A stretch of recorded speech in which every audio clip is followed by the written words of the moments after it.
if you go back, let's say, 20, 30, 40 years, like that was the most important thing in sales. Everyone, when you were looking for a sales job, they wanted to know your Rolodex. Who was in your Rolodex is what they called it, right? It's a big physical card that spun around and had everyone's information on it.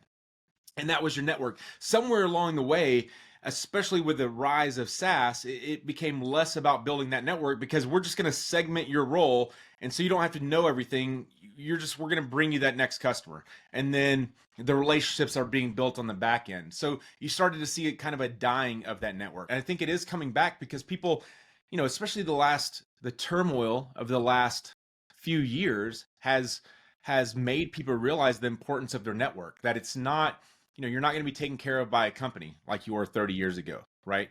Like you've got to have the people that you can help and that can help you.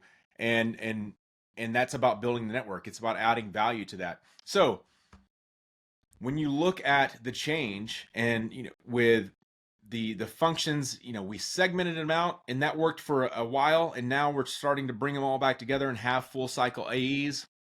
Your network becomes even more important.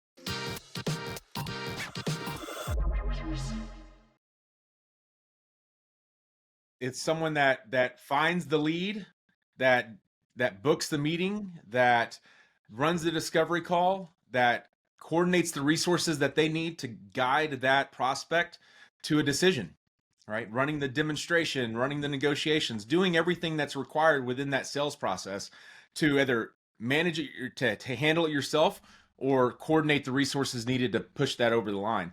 And I think the real trick is you're there to guide them to a decision. Ideally, it's a yes for us, but if it doesn't make sense, a no is okay too. I think where we're often too keen to drive them to a yes, and then when you make the goal a yes, you're going to say and do things that are not always in the best interests of yourself or even the client because you're just trying to get them to say yes. And so, guiding them to a decision, having that, that that type of approach allows you to move through that sales process in a way that is, as a consultant, as a guide, as a trusted resource. I like to call myself a sales coach. The focus is on working with teams and individual sales reps, reviewing their calls. I like to say it's looking at the game film. We can always talk about how we should be doing this or that they did this on this call. No, I asked that question, but the game film doesn't lie. And that's where I think the biggest gap is in sales leadership. 80% of sales leaders say they coach. Only 45% of reps say they get coaching. When you have when you're going through a call with someone, you have the game film in front of them, you're just able to make such a bigger impact. I think sales is a sport in a lot of ways, and the best way to do it is to treat it as such, like train like an athlete. We think, oh well, it's easy to be a professional athlete because they make millions and they have all these resources. Well, they were doing that before they made millions doing it, right? And so we have the same resources in sales. It's just a matter of collecting them in a way that can be usable and then having someone often just guiding you down the path.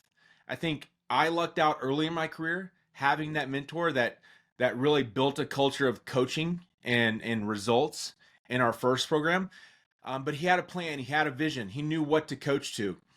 In today's times, I think no one's had that person, or not as many people have had that person that's guided them. So to be that guide for those people and help them realize their potential within the playbook that's being used at that company now. The biggest challenge you have to overcome is obscurity. People have to know who you are and what you do, right? And so that's the point of a network, right? Is to share, add value, give them something, but build that community so that more people know who you are and what you do.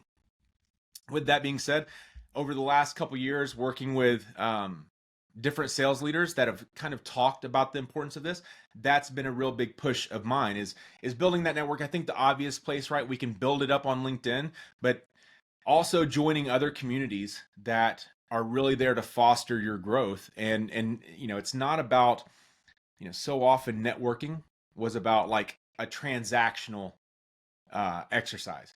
I've got this lead for you. What leads do you have for me? That always turned a lot of people off. And I think this new method of doing it and really going network is about adding value to the group and building a community based off shared interests and strengths, and then providing what you can to that group to help people in whatever way you can. When that does, it's a longer game. It's not transactional, but then the right things start floating to the surface. The biggest trouble reps get in is they just talk about everything. They say, hey, the more I talk about, the more I share, the more I show them that I know, the more credibility I'm going to have. We know that's not true because prospects and buyers just shut off as soon as they feel like they're not talking about what matters to them. They're just being talked at, right? So the same thing in a network. If we're going to use our go-to-network and we're going to use these tools, we need to provide context, understand what those relationships are, being able to connect. If they're going to help us, how can we make this relevant to them and add value through this interaction so that it's not just that old-timey network where it's just, here's a lead for you, here's a lead for me, thanks, and we're moving on, right?